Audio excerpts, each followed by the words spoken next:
खुलुमबाय आं जनालि बर' नोंथांमोनखौ गिबियावनो आंनि चेनेलाव बरायनानै लाग्रोनाय जाबाय। लोगोसे गोजोन फुंबिलिनि बयनिसिमबो गाहाम हामलायनायखौ जासिहरनाय थाबाय। दिनै 2023 मायथाइनि 27 अक्ट'बर नोंथांमोननि थाखाय आं गोदान खौरां लानानै फैबावलायबाय। मिजिंथियो अननानै खौरांखौ जोबजासे नायलांगोन होनना। बिदिब्ला खौरांखौ जागायदिनि। गिबि खौराङाव दङ हाबा जाखानाय हौवा आरो हिन्जावा जुदि सरकारि साख्रि मावोब्ला नैथि खेब हिन्जाव गदाय आरो हौवा गदाय जुलि लानो मोननाय नंलिया। बेखौ गोसोआव लाखिनाया गोनांदि आसाम रायजोनि चिफ सेक्रेटारिनिफ्राय मोनसे गोनांथार फोसावथाय ओंखारदों। बे फोसावलायाव फोरमायनाय बायदिब्ला रायजोनि गासैबो सोरखारि साख्रि मावग्रा हौवा एबा हिन्जावा रावबो नैथि खेबनि थाखाय जुलि लानो मोननाय नंलिया। रायजो सरकारनि बे नेमखौ मानियाब्ला आयेननि गोख्रों राहा लानाय जागोन एबा जुरिमाना लानाय जागोन होननानैबो फोसावनानै होनाय जादों। जुदि नोंथांमोना हिन्जाव थाखानाबो नैथि खेबनि थाखाय जुलि लानो सानदोंब्ला दिनैनिफ्रायनो बे साननायखौ नागारदो, नङाब्ला रायजो सरकारा नोंथांनि सायाव गोख्रों साजाखौ होगोन। बे गोनांथार खोथाखौ फोसावनानै होदों आसाम सरकारनि एडिशनेल चिफ सेक्रेटारि निरज बर्मा बिथाङा। आरो बे फोसावथायखौ गिबियै बड'लेण्ड सरकार, दिमा हासाव गावखुंथाय सरकार आरो कार्बि आंलं सरकारनिसिम दैथायहरदों। जुदि नोंथांमोना हिन्जाव गदाय आरो हिन्जावफ्रा हौवा गदाय लानो सानदोंब्ला गिबियाव आसाम सरकारनावसो पारमिसन लाग्रोनो नांसिगोन। आरो जुदि नोंथाङा गोसो बायदि आयेननि बारगा हिन्जाव एबा हौवा गदाय लायोब्ला आयेन बादियै साजा मोनगोन आरो जुरिमानाबो होनांगोन। कार्बि आंलंआव सासे दुथां मुस्लिम सुबुङा सासे हिन्जावसा गथ'खौ जिनाहारि खालामदों। आसामनि कार्बि आंलं डिस्ट्रिक्टनि सिङाव थानाय मानजा ओनसोलाव नाबामिनि मोनानि समाव सासे हिन्जावसा गथ'खौ जिनाहारि खालामनानै सासे मुस्लिम सुबुङा पुलिसफोरजों एरेस्ट खालामजादों। हमजानाय दुथांनि मुङा जाबाय मानु आली। जायगानि सुबुंफोरा मानु आलीखौ फासि होनांगौनि थाखाय पुलिस थानायाव खौसे जानानै दाबि दैखांदों।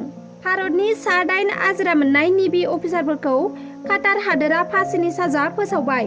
भारत हादरनि सा-8 आजिरा मोननाय नेभि अफिसारफोरखौ थांनाय 8 दाननि सिगांनो काटार हादोरनि खौरां खावनाय बायदि दाय होनानै पुलिस बिफाना हमदोंमोन आरो जोबथेसालियाव जोबनानै दोनदोंमोन। मैया बेनि जोबथा रायखौ काटार बिजिरसालिया खौरां खावखुमानायनि दाय साजायना सा-8खौबो फासिनि साजा फोसावबाय। दा बे जाथायनि फारसे भारत सरकारा नोजोर होनायजों लोगोसे सा-8 अफिसारनि न'खरजों कन्टेक्ट खालामगासिनो दं।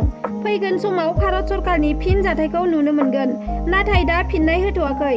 मिथिनो मोननाय बायदिब्ला भारतनि आजिरा मोननाय सा-8 नेभि अफिसारफोरनि मुङा फारियै captain Navjit Singh Gill, captain Birendra Kumar Verma, captain Saurabh बासिस, कमान्डार Amit Nagpal, कमान्डार पुर्निन्दु Tiwari, कमान्डार सुगुनाकार पाक्काला, कमान्डार Sanjeev Gupta आरो सेलर राजेश। बिथांमोनहा काटारनि आल-दाहारा ग्लबेल टेक्न'लजिज इन कनसाल्टेन्सि सार्भिस कम्पानियाव खामानि मावोमोन।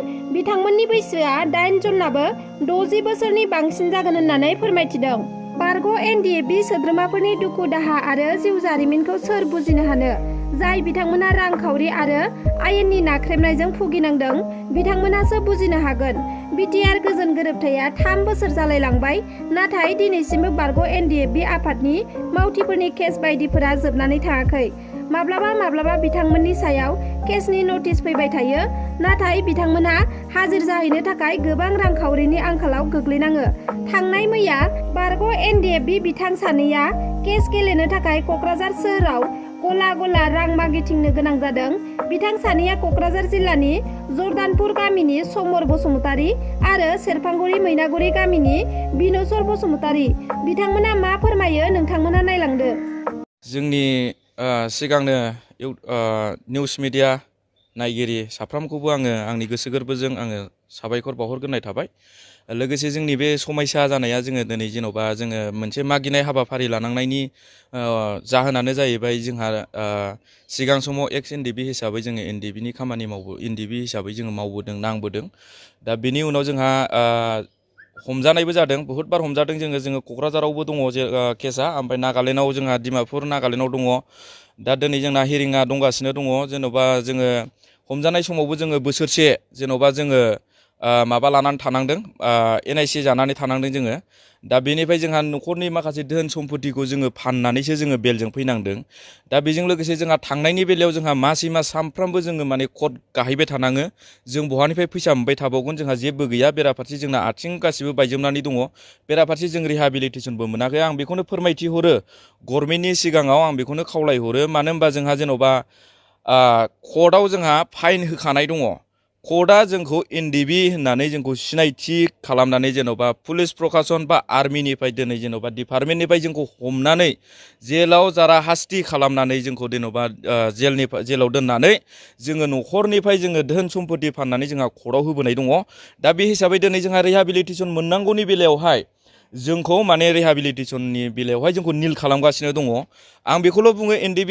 एस हिसाबै 43 बेट्सआ लास्ट बेट्स बियो मानो होनबा 11 जन दङ बे समाव जेलानाखि आं हजों नागालेण्डनिफ्राय गबोयो 2019 सनावहाय अब्ला बे समाव जोङो न'आव गबोखांनायनि उनाव जोङो NDB PD हिसाबै डिरेन ग्रुप हिसाबै जोङो कारिगाव केम्पआव जोङो थादोंमोन बे समाव 43 बेट्सआव 11 जन दङ जोंहा नै जनक कुमार ब्रह्म बिथाङा थैलांबायसो आरो बेजों लोगोसे बिजय बर'मोन दङ बिथांमोनानो लास्ट बेस्टखा बियो ओमफ्राय बेनि बेलायावनो जेन'बा न'खरनि मानसिफ्रा हमजानायनि बेलायाव खबर मोनैनि सायाव हजोंहाय आंहा सासे जेलावबो लोगो दंमोन बर' मानसि बे मार्डार केसाव थानाय बे बर' मानसिया आंनिफ्राय कन्टेक्ट नाम्बारखौ लाखिनानै बिसोर जेलानाखि हमजानानै थाङो अब्ला हमजानानै थांनायनि बेलायावहाय आङो बिसिनि न'नि मानसिफोरखौ आंनो समाधान खालामनानै माने मिलायहोनानै कमप्रमाइस खालामनानै मोननैबो न'खरनिखौ आंनो थिनहरनानै गहोबोनाय आं बेखौनो खावलायनो सानदों उमुक थुमुकफोरनि बिहाव बिखुनजोफोरा अबे समनि NDBमोन बिसोरहा बोरै रिहाबिलिटेसन मोनखो आरो 43 बेस्टआ लास्ट बेट्सआहाय दिनै बिनि गोजौआव बोरै मोनखो दा दिनै जेन'बा जोंखौसो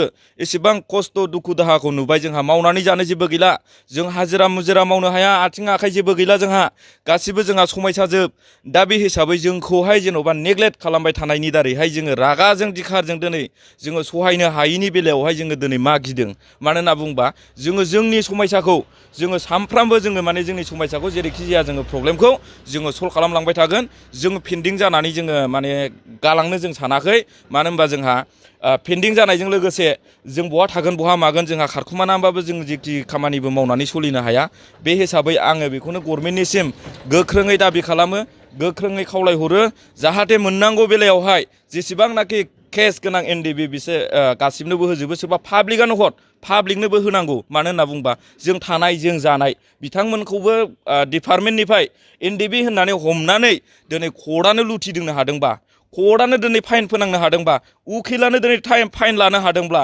केस फोजोबनायाव कयेकजना जोबलांबाय थाखा होनानै फोजोबनो हादोंबा दिनै गभर्नमेन्टआ जोंनि सायाव मा दोनखुमानो नागिरदों आरो बैसिनि सायावबो मा खालामनो नागिरदों दिनै जेन'बा मोननांगौ बेलाखौ गासिबो मोनजोबनांगौ फैसा होखानाय हिसाबै जोङो बेखौनो बुङो NDBआ सोरमात NDBआ सोर नङा 2013निफ्राय जेसेबांनाखि अल वार्ड अपारेसन जादों बे समनिफ्रायनो अबे गामियाव NDB दं अबे गामियाव NDB गैया बेखौ गभर्नमेन्टआ मिथिखाजोबो नाथाय बेखौ सोर दोनखुमानो नागिरदों जों बेखौसो सोंथि खालामहरो आरो बेखौसो जोङो माने दाबिबो खालामो जाहाथे मोजाङै मोजां जेसेबांनाखि NDB दङ बेनो थाबैनो रिहाबिलिटेसनखौ होलाङो आं बेखिनिखौनो बुङो दा बे बाथ्राखौनो जों बुंगासिनो दङ गासिबो NDBआ मोनजोबगोन होननानै दा बे बाथ्राखौ लानानैनो जोङो बुंदों 43 बेट्सनि गोजौआवहाय नंगौ नङा जों बेखौ मिथिला लास्ट NDBSआव 43 बेट्स बियो 11 जनजों ट्रेनिं होनांदों बा जों नागालेण्ड जेलाव दङ बे 2018 ना 19आव रिलिज जाखो बेखौ आं बुंजोबनो हाला बेखिनियानो होमबा दिनै 56 57 बेसेबांबासिम दंहैयो